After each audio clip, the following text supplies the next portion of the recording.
tardes. ¿Se me escucha? ¿Se me escucha bien? Bueno, mil gracias por la invitación, Denise, a todo el equipo de BPO. Es un absoluto honor poder estar aquí hoy acompañándoles, pero también un reto porque sé que vienen ustedes de comer, de almorzar. A uno le entra un poco de sueñecito, modorra, se dice en mi tierra, ¿no? Después de comer. Yo tengo la expectativa de que les hayan dado un buen café cargado. Tengo la ventaja. ¿No les han dado café cargado? Mi reto va subiendo. Tengo la ventaja, y eso sí, de que yo hablo duro. Entonces es complicado dormirse. Cuando yo estoy hablando, hablo duro y hablo mucho, las dos cosas. Y espero mantener su atención con lo que vamos a hablar hoy. Cuando hablábamos con Denise y elegíamos el título de esta charla, hablábamos evidentemente de género, pero también hay la diversidad más allá del género. ¿Cuántos de los que están aquí tienen hijos? ¿Y cuántos tienen, del total de sus hijos, tienen chicos y chicas? Okay. Lo que vamos a hablar hoy tiene mucha fuerza cuando pensamos en el futuro que le queremos dejar a sus hijos, a nuestros hijos, sobrinos, nietos. Pero les voy a hacer una pregunta que luego vamos a ir viendo más adelante con el tema de género. Aquellos que tienen hijos e hijas, cuando su hijo, chico, sale de rumba o sale a jugar a la calle con los amigos, están igual más o menos inquietos que cuando es su hija la que sale. ¿Más tranquilos o menos? Más tranquilos, levanten la mano. O menos tranquilos, ¿no? El otro día me decía un periodista en Colombia, me decía, yo tengo hijo. Dice, pero reconozco que si fuese una hija, dice, la veo subirse sola en el ascensor y me entra un no sé qué por el cuerpo, ¿no? Dice, me pasa con mi sobrina, no quiero imaginarme si fuese mi hija. Esa es una realidad que todavía vivimos, ¿vale? Y que es lo que vamos a trabajar por cambiar. Pero quiero empezar un poquito desde atrás. Yo, como les han dicho, soy comunicadora. Por lo tanto, evidentemente, esto va a tener, uno tiene que hablar de lo que sabe, entonces esto va a tener mucho foco por ese lado. Y es porque cuando hablamos de diversidad, tiene que estar dentro del ADN del propósito de las compañías. Es muy fácil hablar de diversidad, ¿no? Igual que ahora es muy fácil hablar de sostenibilidad, les han hablado esta mañana, pero del dicho al hecho, en España se dice, hay un refrán que dice, del dicho al hecho hay un trecho. Entonces, aquí, un poco más sofisticados, hablamos del storytelling al story doing. Es decir, no hacer discursos vacíos, sino cómo hacemos eso que estamos contando como compañía realidad. Por lo tanto, tenemos que ir más allá del discurso. ¿Por qué tenemos que ir más allá del discurso? Si yo les pregunto, ¿creen que las empresas tenemos realmente la capacidad de generar un impacto positivo, de cambiar el mundo? Ustedes trabajan todos en grandes compañías. ¿Podemos o no podemos? Podemos. Pero para eso tenemos que pasar a la acción. Tenemos que asegurarnos que lo que estamos contando en un discurso más o menos lindo de comunicación y marketing sea coherente, sea tangible y sea completamente real. De eso es de lo que hablamos cuando hablamos del Marketing Day. Diversidad, equidad e inclusión. Esto no es una nueva moda dentro del marketing. Esto es algo que nos están demandando los usuarios, ¿vale? Fijaros que hace muy poquito Meta, lo que antes era Facebook, hacía una encuesta en la que el 71% de los usuarios hablaba de representatividad. Hablamos de raza, hablamos de género, hablamos de edad.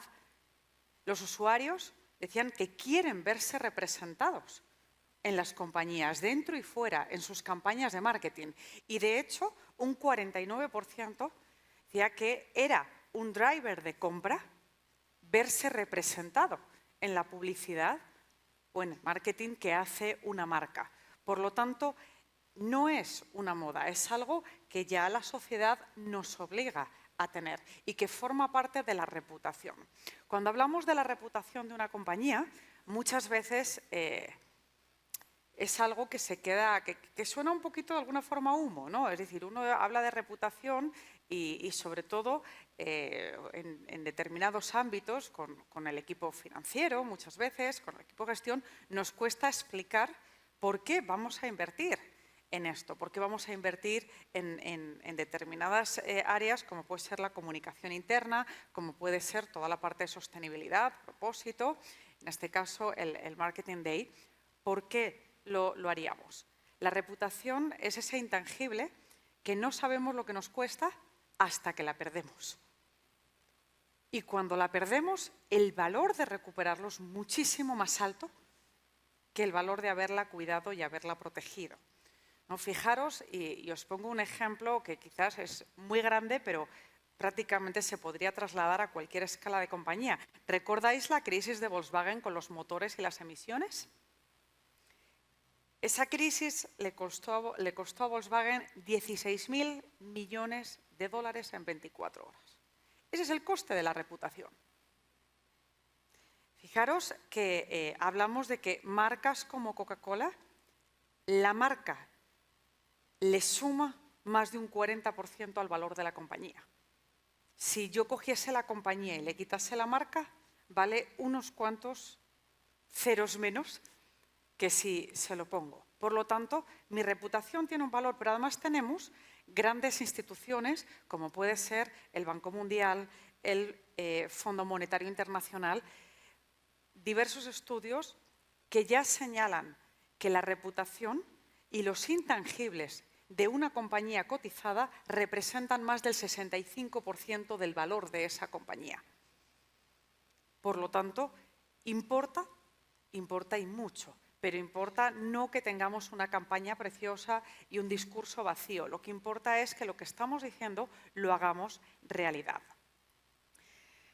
Y aquí os pongo el primer caso. Este va a ser una charla de muchos casos, mucha práctica. Me disculpo de antemano porque hay varios vídeos en inglés, pero todos tienen subtítulos, así que les va a tocar a los que entiendan menos leer los subtítulos. Pero quería, sobre todo, no venir con mucho discurso, quería mostrarles cómo esto que les estoy contando se hace realidad. Cuando hablamos de Volvo, el valor de marca de Volvo ha sido siempre la seguridad, ¿no? Es decir, o sea, uno pues compra un Renault por un motivo, el que puede un Mercedes por otro. Volvo nunca ha vendido que tenga el coche más bonito, el diseño más increíble como los coches italianos, siempre nos ha vendido seguridad como valor de marca y como propósito de compañía. Fíjense que y ha sido su compromiso, ¿no? Fíjense que en 1959, hace ya unos cuantos años, un ingeniero de Volvo inventó el cinturón de seguridad de 3 puntos, ese que ustedes utilizan hoy en día en los carros. Ese mismo año patentaron el cinturón de seguridad. Ustedes saben que una patente de este tipo representa unos cuantos miles de millones. Antes de un año, Volvo liberó esa patente, porque Volvo decía, nuestro propósito es la seguridad de las personas.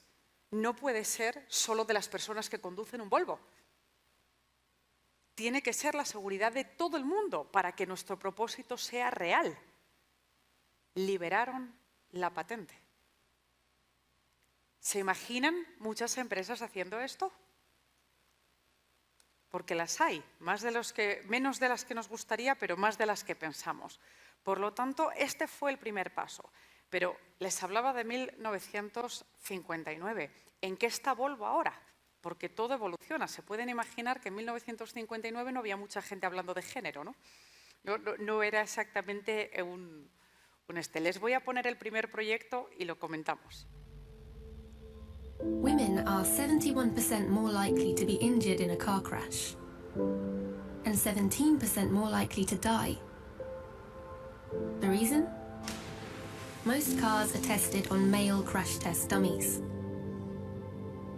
But not at Volvo. They have collected real-world data since the 1970s to learn what happens during a collision, regardless of size or gender. What if we could use this data to make all cars safer for women? Introducing the EVA initiative. We collected all of Volvo's research and made it available to everyone in a digital library consisting of data from more than 43,000 collisions and 72,000 people. For the first time ever, anyone could download the research and learn how it has led to some of Volvo's most innovative safety systems. To make the data more human, we gave the numbers a face and created a film that showed how this injustice affects women in a personal and direct way. EVA was introduced at a live-streamed event where journalists and competing brands could tune in. The data helped us to understand the mechanism and the importance for all people.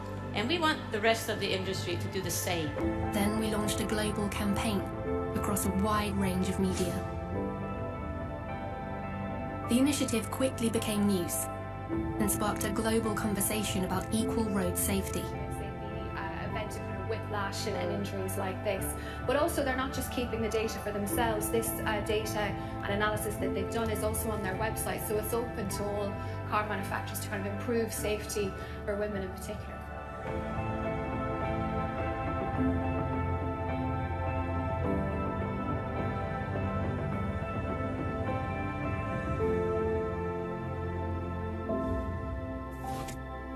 But most importantly, this will make all cars safer for everyone.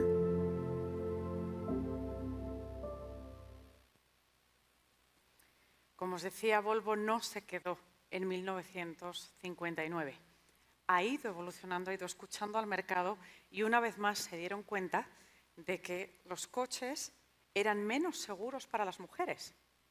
No Volvo, pero sí los demás, porque eran la única compañía que estaba analizando y estudiando e invirtiendo en I+D+I para ver cómo un accidente de tráfico afectaba a diferentes tipos de personas y especialmente a las mujeres.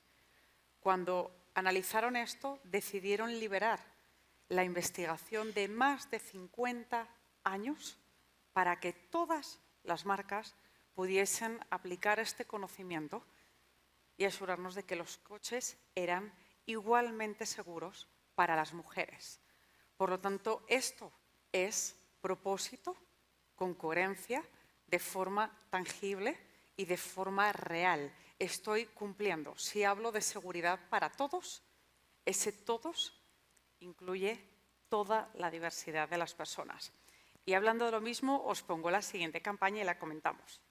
My name is Grover. Sean. My name is Ian. I'm Taylor. My name is Owen, and I am 9.5 years old. I only have one. And yeah. I love video games, my friends, my family, and again video games. Whenever I play it, it makes me feel happy.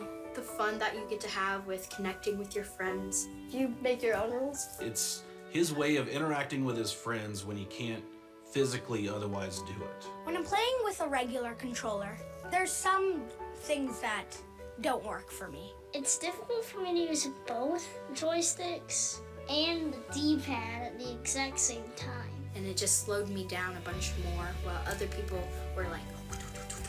She's never had the freedom to play at the level she knows she could. I never thought it was unfair. I just thought, hey, this is the way it is and it's not gonna change.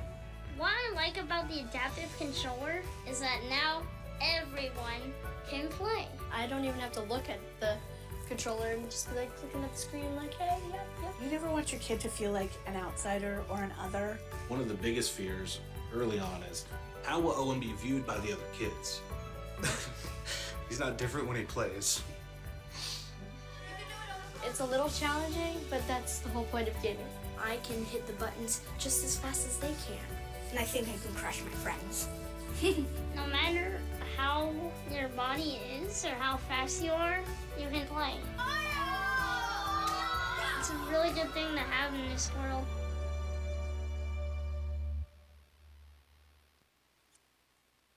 Fijaros, esta campaña de Xbox, este anuncio que acabáis de ver fue el anuncio de la Super Bowl. ¿Vale? Esa gran campaña que suele salir anualmente en la Super Bowl fue esta campaña y muestra el propósito de la compañía desde varios aspectos, ¿no? El primero, esto no va a un público mayoritario. Es decir, ese anuncio no iba a multiplicar las ventas entre el 90% de sus clientes jugadores, ¿no? Era un tema de mostrar realmente el propósito de la compañía desde la perspectiva de que ellos dicen, cuando todo el mundo juega, todos ganamos, pero el propósito es todo el mundo puede jugar. Y esa era la clave, crear un sistema. No lo ponía el vídeo porque esta era la versión corta, pero de hecho ese control que hizo Xbox para personas con discapacidad es adaptable a videoconsolas de otras marcas. Lo puedes conectar a Nintendo, lo puedes conectar a otras marcas, otras consolas que no sean exclusivamente las de Xbox, porque realmente había una componente de propósito detrás. Si decimos que todo el mundo puede jugar, todo el mundo tiene que poder jugar y tenemos la capacidad de hacerlo posible, ¿no? Y eso es lo que marca la diferencia y va haciendo que el usuario identifique a una compañía, una marca que realmente cumple lo que dice. Entonces, cuando os decía antes, hablamos de diversidad, hablamos de género, por supuesto, pero hablamos de edad, hablamos de raza, hablamos de orientación e identificación sexual, hablamos de personas con diferentes tipos de habilidades o discapacidades. Es decir, al final tenemos que generar entornos que sean realmente inclusivos. Y la realidad es que la sociedad lo premia, la sociedad lo reconoce. Aquí os ponía parte del alcance que tienen estas campañas. Evidentemente tienen una parte de paid media, pero tienen una parte muy importante orgánica, porque este tipo de acciones, no la campaña, la acción, lo que hay detrás de la campaña, que es lo que realmente importa, enamoran al usuario, ¿no? Y generan un nivel de engagement, de compromiso tremendamente alto. Pero os he puesto dos campañas muy bonitas, ¿no? Ahora os voy a poner una un poco menos bonita, pero que también muestra cuando nuestro compromiso es realmente firme con lo que estamos diciendo como organización. Bullying. The Me Too movement against sexual harassment. Masculinity. Is this the best a man can get? Is it? We can't hide from it. It's been going on far too long. We can't laugh it off. Who's the daddy? What I actually think she's trying to say. Making the same old excuses. Boys will be boys. Boys will be boys. Boys will be boys. But something finally changed. Allegations regarding sexual assault and sexual harassment. But she says And there will be no going back. Because we believe in the best in men. Men need to hold other men accountable. Wow, sweetie. Come on. To say the right thing. To act the right way. Bro, not cool, not cool. Some already are. In ways big Yo, men. and small. I am strong. I am strong. But some is not enough. It's not how we treat each other, okay? Because the boys watching today will be the men of tomorrow.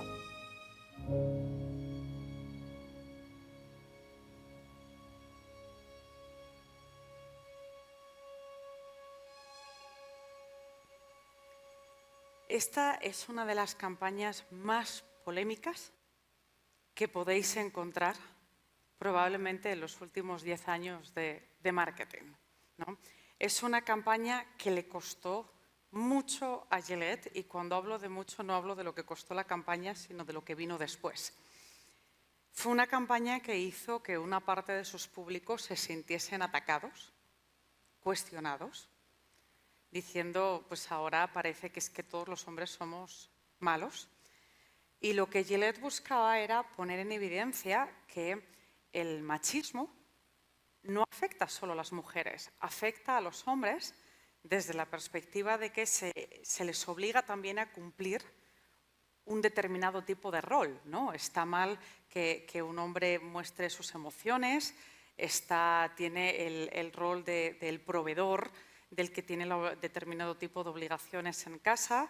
Es normal que los niños se peguen, es normal que un niño quiera agarrarle el trasero a una mujer.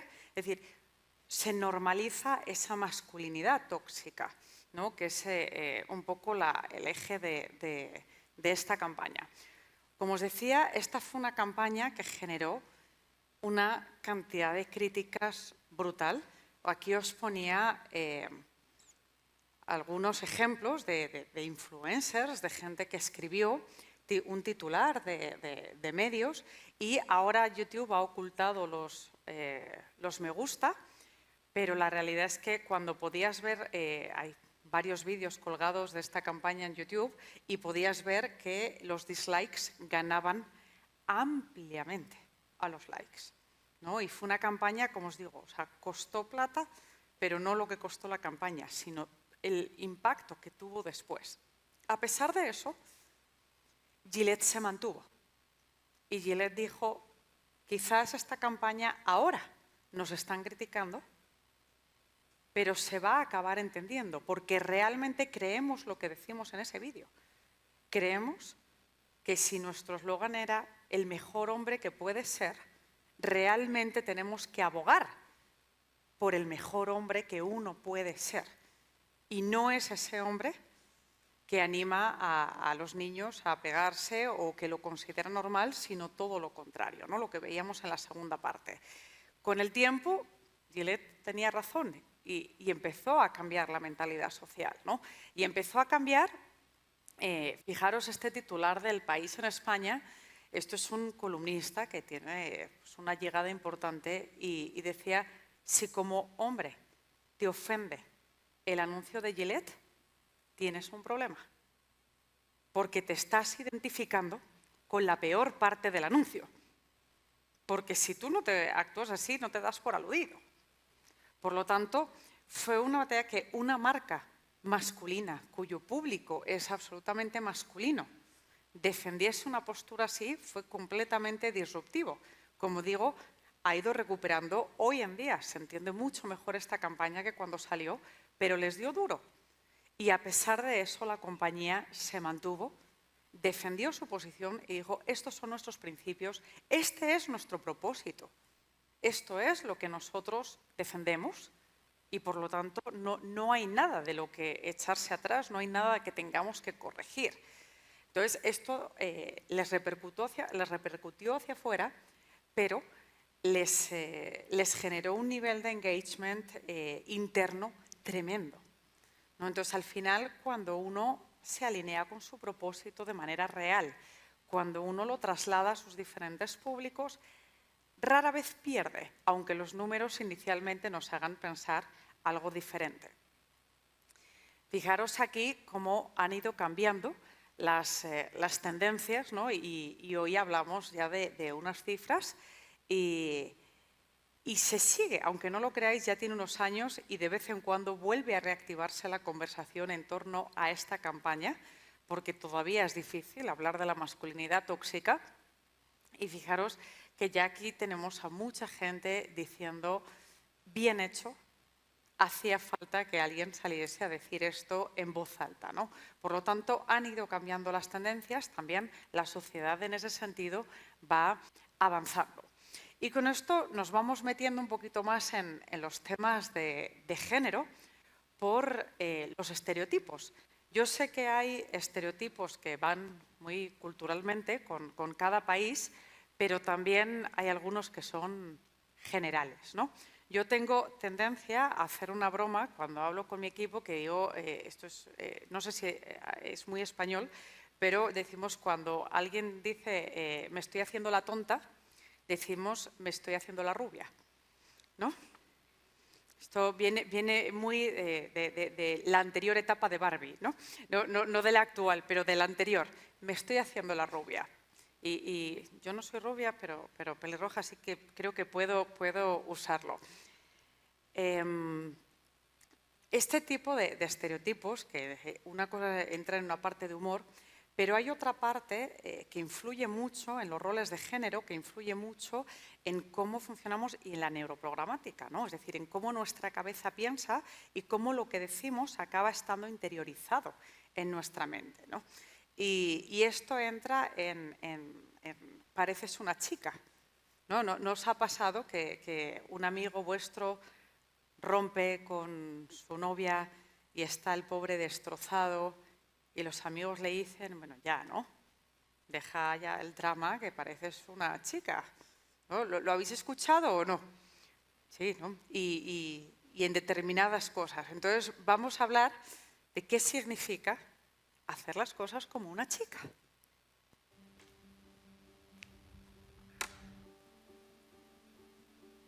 Hi, Erin. Hi. Okay, so I'm going to just give you some actions to do, and just do the first thing that comes to mind. Show me what it looks like to run like a girl. My hair. Oh, God. Show me what it looks like to fight like a girl. Now throw like a girl. Aw. My name is Dakota, and I'm 10 years old. Show me what it looks like to run like a girl. Throw like a girl. Fight like a girl. What does it mean to you when I say run like a girl? It means run fast as you can. So do you think you just insulted your sister? No. I mean, yeah, insulted girls, but not my sister. Is like a girl a good thing?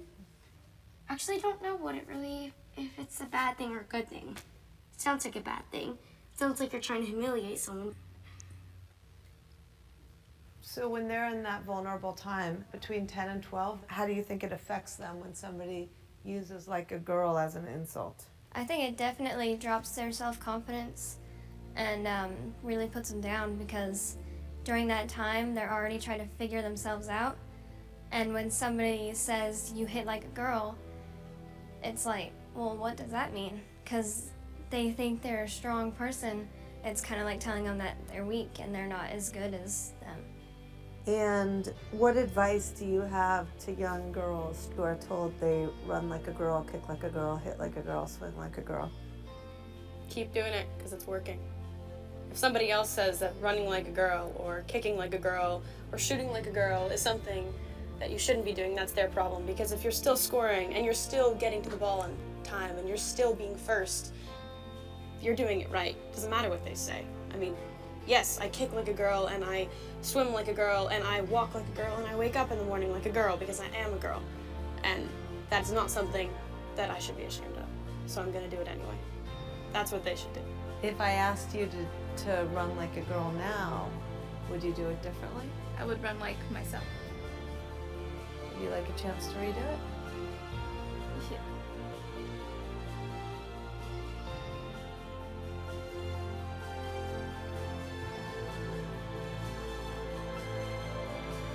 Why can't run like a girl also mean win the race?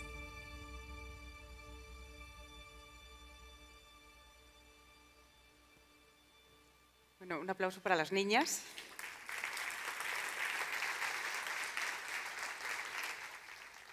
Fijaros la importancia del lenguaje en todos nuestros entornos, ¿no? Es decir, unas niñas que todavía no tienen un condicionamiento social, pues soy una niña, corro como una niña, pero lo doy todo y probablemente gano a muchos de los niños de mi clase.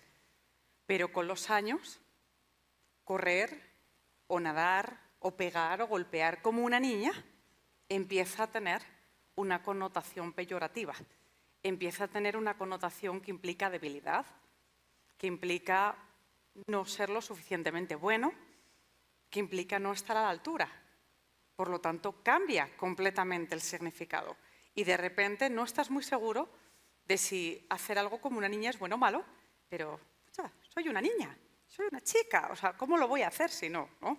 Por lo tanto, ¿cómo hablamos? ¿Cómo es nuestro lenguaje? ¿Cómo nos dirigimos en todos nuestros entornos? Influye muchísimo en los roles de género, influye en esas nuevas generaciones, en ese futuro diverso del que hablábamos. Y hablando como una chica, habéis visto en las últimas semanas que la selección española de fútbol ganó el Mundial. Fijaros las cifras, ¿no? Primero, es la primera vez que empiezan a hablar de la selección femenina como la roja, porque antes la roja era la selección masculina. Ahora ya, dentro de la roja también entra, ahora que han ganado, entra también la selección femenina. Fijaros las cifras. La FIFA ha asignado 110 millones en premios. El último mundial, que fue el de Francia, fueron 30 millones. Y pensaréis, oye, vamos mejor, ¿no? Aún así, sigue siendo 1/3 de la parte que se le asigna a la selección masculina. ¿Por qué creéis que es? ¿Es un tema de género o desde una perspectiva pragmática? Dice, oye, pues es que lo ve menos gente. ¿Quién ve a las chicas? ¿No? Es decir, ¿alguna explicación tiene que haber o será solo género? ¿Qué pensáis? ¿Quién piensa que es solo género? O sea, todos pensáis que hay un motivo económico detrás. Bueno, este mundial ha alcanzado en algunos partidos más de 50 millones de seguidores. Es más, el último partido que jugó Australia tuvo más de un 65% de share en Australia. Fue el segundo programa televisivo más visto de la historia de la televisión australiana desde 2001. Así que volvemos a preguntar, ¿es un tema de género o es un tema de audiencias y economía? Porque era el programa más visto de los últimos 23 años. Por lo tanto, tienen audiencia. Podemos sorprendernos, pero a la gente le gusta el fútbol. Y le gusta el fútbol jugado por mujeres también. Por lo tanto, hay motivo, hay sesgo de género detrás de esas decisiones. Nos sigue quedando. Y fijaros, bueno, os ponía simplemente anecdóticamente esta imagen, ¿no? Pues cuando todos vemos en los baños la marca y decimos, nunca fue un vestido, ¿no? Era una capa de superhéroe. Hoy estábamos almorzando con algunas personas y yo les decía, yo no soy madre, pero les decía, para mí las mamás trabajadoras son superhéroes. De verdad lo digo, no tengo otra forma de definirlo. O sea, si a mí no me da la vida, no quiero imaginarme cómo lo hacen las mamás que trabajan, ¿no? Tengo muchas amigas que son madres, que trabajan, y si su marido comparte las tareas, se pasan todo el día escuchando, oye, qué suerte tienes, ¿no? Qué suerte que Pepe te ayuda, ¿no? O sea, qué suerte, mírale, es que es un padrazo. Oye, mamás trabajadoras que estáis aquí, ¿alguna vez le dicen a vuestro marido qué suerte tiene? ¿No? ¿Alguna que sí?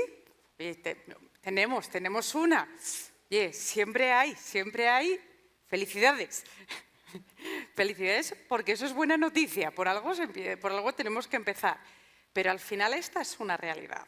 Los sesgos no son los mismos. Y la realidad es que las personas somos las mismas. Cuando hablamos de diversidad, hablamos de personas. Y las personas sentimos, trabajamos, pensamos, estudiamos, independientemente de sesgos, de raza, de género, de orientación sexual, de edad. Es decir, tenemos unas capacidades que están ligadas que son inherentes a nuestro ser. como persona por encima de todo. Fijaros esta campaña de P&G.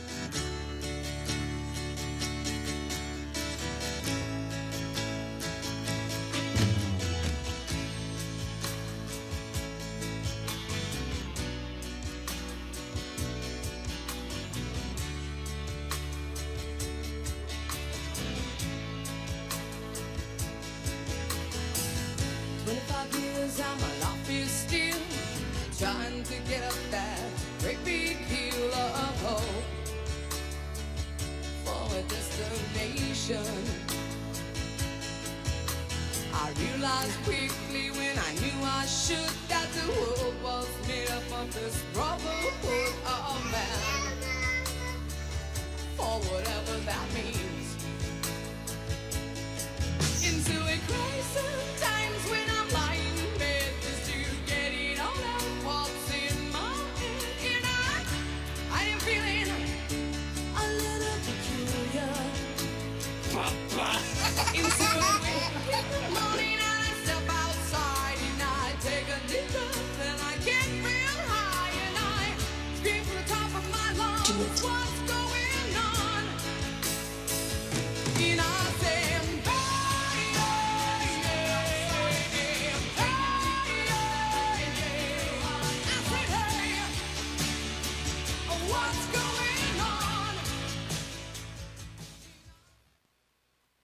yo os puedo asegurar a los papás que estáis aquí que el pañal le huele igual de mal a vuestras mujeres que a vosotros, ¿no? O sea, el género no nos cambia la sensibilidad olfativa. Y eso es un poco lo que P&G quería trasladar con esta campaña, que decía al final, nos vemos iguales, os vemos iguales, ¿no? We see you equal. Esta foto, perdonad porque aquí se nos ve un poquito borrosa, entonces se queda muy ampliada, allí se ve mejor, pero esta persona que veis aquí es Marie Curie, recibiendo su premio Nobel. No era el primer premio Nobel que recibía, pero era el primero que le dejaban ir a recoger. Fijaros que los dos anteriores premios Nobel los ganó con su esposo y la academia dijo que era mejor que fuese él, que fuese ella, que se iba a ver como un poco raro, ¿no? Ya cuando él se murió, pues ya no le quedaba más opción que dejarla ir, ¿no? Y es la única mujer de toda la foto. Uno pensaría que ha pasado tiempo, ¿no? Que ha pasado tiempo desde aquella. Esta es la vicepresidenta del Gobierno español, que el año pasado, después de un montón de eventos institucionales, gubernamentales, empresariales, en los que ella era la única mujer en la foto, tomó la decisión de no ponerse en más fotos en los que era la única mujer. Y desde entonces creo que ha salido como en una o dos fotos. Es decir, pensaréis qué exagerada, qué tontería. Pues si fuese una tontería la veríamos en fotos de grupo continuamente. No la vemos porque realmente seguimos viendo esta imagen en el que solo hay una o ninguna mujer en los espacios de decisión. Pero esta imagen, este hecho, fue especialmente tremendo, ¿no? Cuando teníamos a la primera ministra de Nueva Zelanda, a Jacinda Ardern, con la primera ministra de Finlandia, con Sanna Marin, y se reúnen dos jefes de Estado, como se podrían reunir dos de cualquier otro país, y en la rueda de prensa, entre otras varias situaciones, un periodista les pregunta que si se han reunido porque son dos mujeres de edades parecidas y que si tenían mucha conversación por esto. ¿Os imagináis esta pregunta a un jefe de Estado? ¿Os imagináis que Biden, que tiene ya sus años, se reúne con otro jefe de Estado de otro gran país que tenga la misma edad y le dicen, bueno, ¿y entonces qué? ¿Han estado ustedes hablando de su retiro, de cómo va a ser la jubilación, de su plan de pensiones? Porque tienen ustedes la misma edad, tienen mucho en común, ¿no? ¿Le harían esa pregunta a un jefe de Estado hombre? Entonces, seguimos encontrándonos en todos nuestros espacios laborales, políticos, mediáticos, un sesgo enorme de género. Lo vemos con las noticias sobre violencia. ¿no? De repente, una mujer denuncia que han intentado agredirla en un bar y la noticia es una mujer presuntamente agredida después de estar tomando en un bar, ¿no? Entonces ya el titular me está poniendo en duda a la víctima, ya está cuestionando. Cuidado, si no hubieses ido a un bar y te hubieses quedado en tu casa, no, pues seguro que no te habría pasado. Entonces, seguimos viviendo un lenguaje tremendamente sesgado y tremendamente agresivo contra las mujeres en todos los entornos en los que nos movemos. Fijaros aquí, os iba a poner algunas imágenes de doble estándar, ¿no?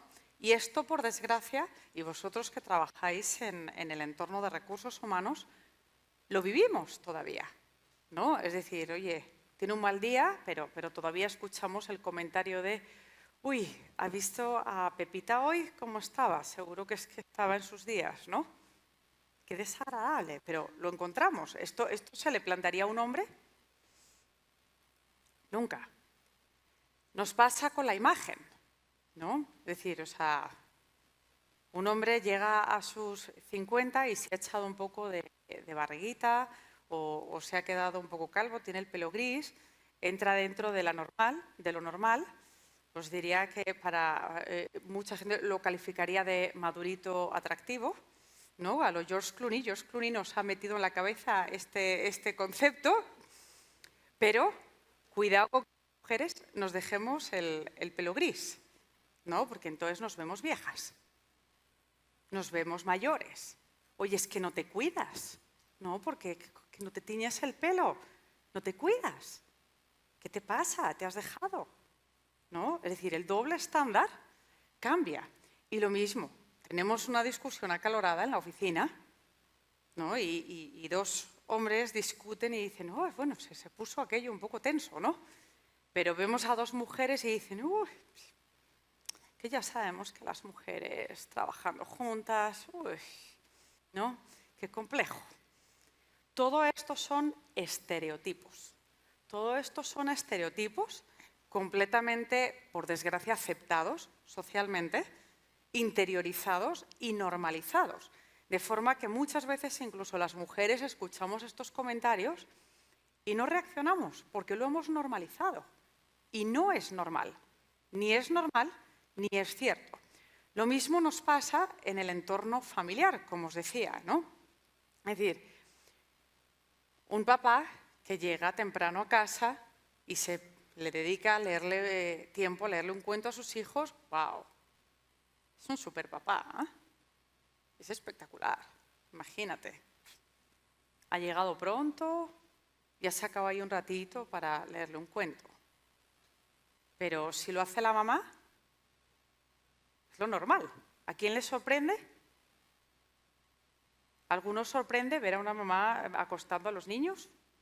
No, ¿verdad? Lo mismo nos pasa en diferentes entornos, ¿no? Es decir, o sea, vemos a un papá paseando por el parque con el celular y lo que nos fijamos es, oye, pero es que es un papá paseando a un bebé. Yo creo que nos deja tan sorprendido que ya decimos, oye, qué padrazo, qué espectacular. Pero lo vemos en una mamá y decimos, oye, la mamá no está parándole bola al niño. Entonces, al final, todo esto son, lo que os digo, sesgos que aplican desde la casa al trabajo, del trabajo a la casa. Y que además los transmitimos. Se lo transmitimos a nuestros hijos, a nuestros niños alrededor, pero lo transmitimos también a las nuevas generaciones dentro de las compañías. Y no sirve si tenemos, como os decía al principio, una gran campaña, un gran propósito, un gran claim. Yo suelo decir que cuando yo empecé en esto, decíamos que el papel lo aguantaba todo, ¿no? Ahora ya vamos camino, las paredes lo aguantan todo, porque se ha puesto de moda, ¿no? Poner todos los propósitos, misión, visión, valores, precioso por las paredes de la oficina. Y bueno, evidentemente las redes sociales y la nube lo aguantan todo todavía más. Entonces, si esto no se vive, no está en el día a día, no funciona. El otro día cené con una amiga que es la directora legal de una gran compañía de extracción petrolera y energía. Es una mujer espectacular. Y estaba tremendamente disgustada porque en una planta que tienen en la Amazonía habían tenido un caso de acoso sexual. Y no era uno, o sea, era contra un directivo, pero eran varias mujeres las que habían denunciado. Y había pasado un mes y no se había hecho absolutamente nada. Entonces, y el gerente le decía como, no, tú sabes, pues la gente está ya en la planta y pues él tiene un cargo alto y pues estas niñas jóvenes llegan y van ahí a ver qué sacan. Y claro, imagínate, él tiene una familia y unos hijos acá en la ciudad, ¿no? O sea, ¿cómo le vamos a poner en esa situación? No pensaba investigar, no pensaba hacer nada. Y hasta que la directora legal no le dijo, escúchame, esto va a saltar a los medios y el responsable directo vas a ser tú. Y en ese momento dijo, bueno, vete a investigar para allá si quieres. Pero era por un tema de protegerse que porque creyese que realmente tenía que tomar acciones. Entonces, pensar en que esto nos pasa en el siglo XXI a veces parece poco real, pero la realidad es que pasa y que es mucho más normal de lo que debería ser. Esta compañía es una compañía muy grande, con estándares, con modelos de gobernanza, con unas campañas de marketing que os podéis desmayar de la inversión, de la belleza, de la creatividad. Todo eso no sirve, porque pueden haber hecho la mayor inversión del mundo en una gran campaña de marketing que si al interior es completamente falso, no se vive o no se vive en todas partes o no se toman medidas, al final un discurso se evapora, se convierte en humo. ¿Por qué tenemos que seguir trabajando? Os he contado algunos ejemplos, pero fijaros algunas de las noticias que os voy a poner aquí. El 50% de las niñas de varios países, Mali, Burkina Faso, Níger, enfrentan el matrimonio infantil. Hablamos de que las casan antes de los 14 años. En Francia, estas son noticias del último mes, ¿vale? 41 mujeres latinoamericanas rescatadas de una red de explotación sexual. En Haití, las mujeres se han convertido en un arma de ataque entre pandillas. Violan a las mujeres de la pandilla contraria para controlar y para hacer daño. Fijaros, en Estados Unidos, rescataron a una niña migrante que fue abusada por 67 hombres. Fijaros, en España, solo en el primer trimestre ha habido más de 1000 denuncias de violaciones. Y fijaros en Bolivia, que en 2022 se registraron más de 17.000 embarazos de niñas entre 15 y 17 años. Estas cifras lo que nos dicen es que nos queda mucho por hacer. Y no va a ser la primera ni la última vez que nos dicen, pero ustedes ya se quejan, ¿no? O sea, la ley ya dice que somos todos iguales. Estas noticias, que como os digo son solo del último mes, no me ha llevado más de 5 minutos googlearlo, nos dicen que una cosa es lo que dice la ley y otra cosa es la realidad que vivimos y que todos, como personas y como empresas, tenemos una responsabilidad en que esto cambie.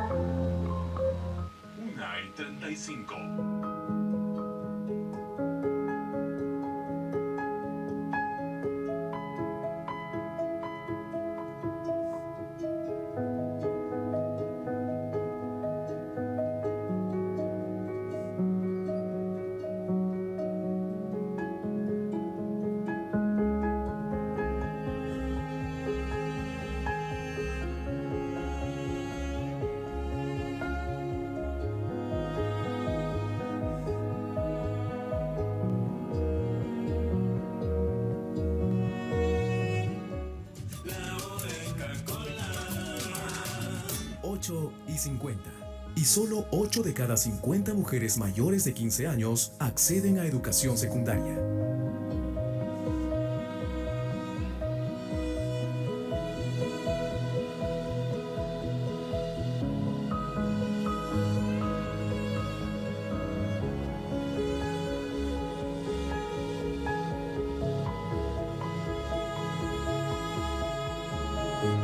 Son las 12. Son las 2. 3:50. Son las 5. 5:25. 7:10. 7:30. Son las 10. 10:30. Son las 12. Son las 2. 3:30. Son las 5. 5:30. 7:10. Son las 8.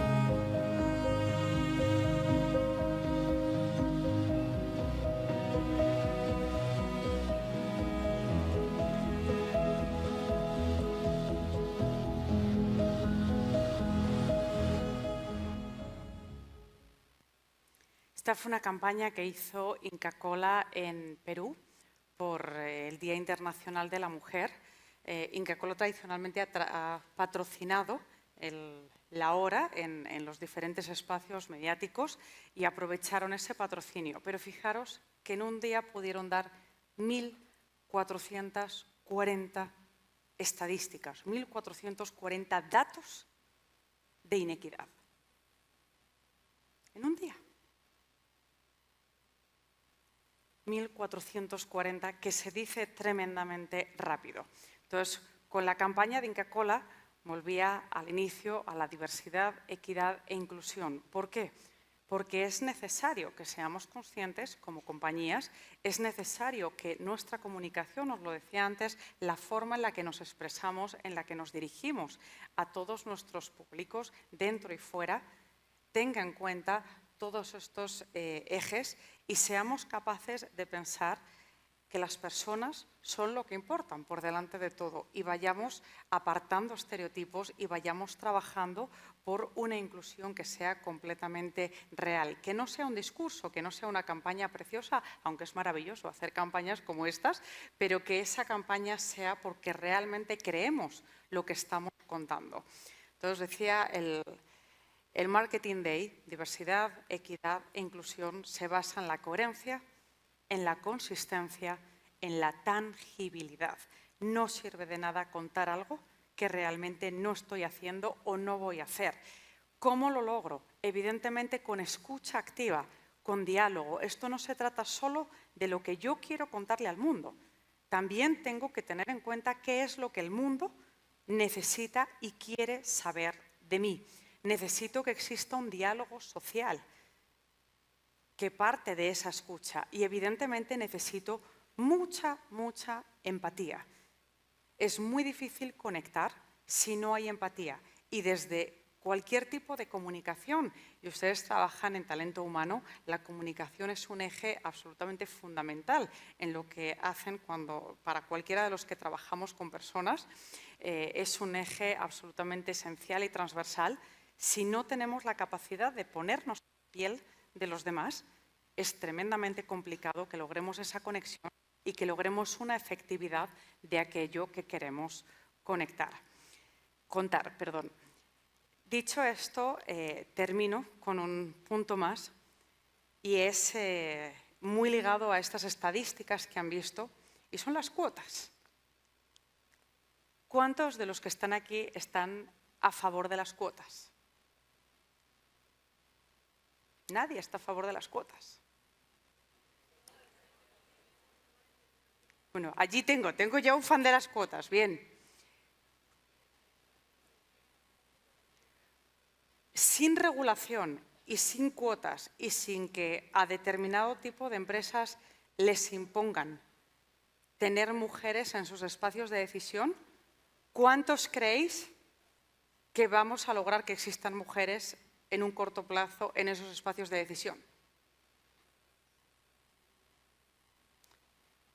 Tampoco. O sea, si no tenemos cuotas, pero sabemos que sin cuotas no tenemos mujeres en espacios de decisión, ¿cómo lo hacemos?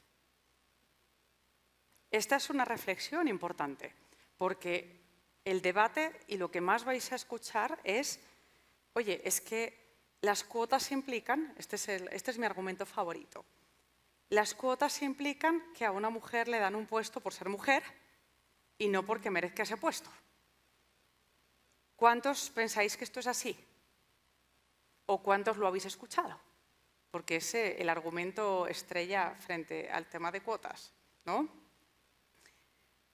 La realidad, y esto yo se lo dije hace no mucho a un directivo, dije, hay tantas mujeres extraordinarias, extraordinariamente preparadas, extraordinarias desde todos sus puntos de vista, que si tú contratas a una que no lo está, el problema lo tienes tú. Es decir, o sea, las cuotas no te obligan a contratar a nadie sin talento. Pero lo que la historia y lo que los números nos muestran es que de forma natural no fluye. O a lo mejor conseguiríamos una cierta equidad de aquí a los próximos 100 años. Entonces, es necesario un empujoncito, ¿no? Es decir, es necesario por lo menos que exista algún tipo de motivación. Pero insisto, es decir, esto no significa que yo ponga a una mujer por ser mujer. El talento prima. Lo que creo es que hay tantas mujeres con talento que no es absolutamente necesario contratar a una que no lo tiene. Hay un concepto que yo suelo decir, que es que el talento no tiene género, y lo defiendo hasta la última instancia, pero las barreras sí tienen género. Y tradicionalmente, a igualdad de condiciones, igualdad de formación, experiencia, capacidades, la balanza se inclinaba hacia el hombre, por los estereotipos que hablábamos antes. No, imagínate, porque es que la mujer tiene hijos, entonces no va a poder trabajar hasta tarde, no va a poder hacer tal cosa, o imagínate, porque se ponen más enfermas, o pasa esto o lo otro. Entonces, las cuotas esperemos que sea una medida de, o sea, que no sea necesario mantener en el tiempo. Son una medida que nos ayudan o nos obligan a determinadas organizaciones a dar ese empujón, ese pasito, ese empujoncito que les está costando dar. Y termino recordando cuando en España se aprobó la ley de igualitaria, ¿vale? Que bueno, pues fue muy escandalosa para mucha gente hace muchos años, con la primera ministra de Igualdad que tuvimos. Recuerdo que un amigo que estaba en la universidad y que sus padres son profesores de universidad decía, yo estoy encantado. Y todo el mundo le decía, ¿pero tú te has tomado más cervezas de las que cuentan o en qué estamos? Y entonces decía, no. Digo, si tú te vas a la universidad, hay más mujeres que hombres matriculadas. Y esa es una tendencia que ya estamos viendo en muchos países. Dice, entonces, esta ley, dice, tú déjala que dentro de unos años la vamos a necesitar los hombres. Así que con esto os dejo. Muchísimas gracias y a la orden para cualquier cuestión.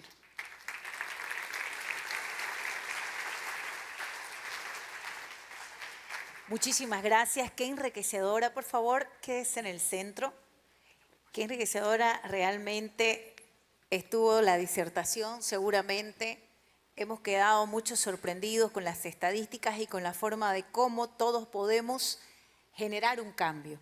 Pero ahora vamos a alistarnos en este congreso para hacerle las preguntas, ¿sí? A Carmen, ¿quiénes se van a animar? Levanten la mano, por favor, háganlo en este momento. Ya están con nosotros aquí en primera fila, ya tenemos. Muy bien.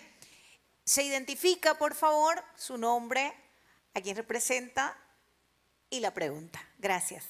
Buenas tardes, muchas gracias. René Claure, del Estudio Moreno Valdivieso. Muchas gracias por la conversación. Y quería yo plantear una pregunta práctica con la que Gestión Humana tiene algunos conflictos en Bolivia. El concepto de igualdad en Bolivia respecto a hombres y mujeres y el trabajo en cuanto a horas tiene algún ruido respecto a las políticas o prácticas internacionales, ¿no? Internacionalmente, los hombres y las mujeres pueden trabajar un mismo número de horas. En Bolivia no ocurre lo mismo. En Bolivia las mujeres tienen una limitación de 40 horas a la semana y los hombres pueden trabajar 48 horas. Esto provoca que en la práctica hay alguna especie de sesgo, como el que ha mencionado. ¿Qué comentario le merece esta distinción o esta diferenciación del límite de horas? ¿Cree que es algo que ayudaría o ayuda en el desarrollo de las mujeres o algo que por el contrario podría significar un perjuicio en la práctica? Mira, tendría que buscar el origen de esa normativa, pero de lo que yo conozco de los casi 8 años que llevo viviendo en la región, probablemente responde a que estadísticamente la mayor parte del trabajo no remunerado, que es el trabajo de hogar, el trabajo de cuidados, el trabajo de la familia, lo ejercen las mujeres. Entonces, es muy probable que esa normativa responda al hecho de que se asume que la mujer, después de esas 40 horas, tiene que trabajar otras 40 en su casa, ¿no? Entonces,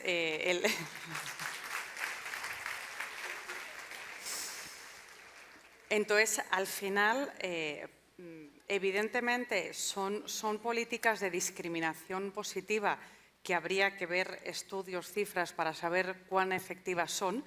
Esas 8 horas de diferencia no compensan el trabajo de la casa, que probablemente, insisto, deduzco porque no lo sé, ese es el origen. La realidad es que volvemos a lo mismo. Tenemos que volver al origen, tenemos que volver a la casa. Es decir, y os voy a hacer una pregunta, y entiendo que, no sé si, perdón por lo invasivo de la pregunta. ¿Estás casado? ¿Tienes niños? En casa os repartís el trabajo, entiendo. ¿Alguna vez has dicho, yo ayudo a mi mujer?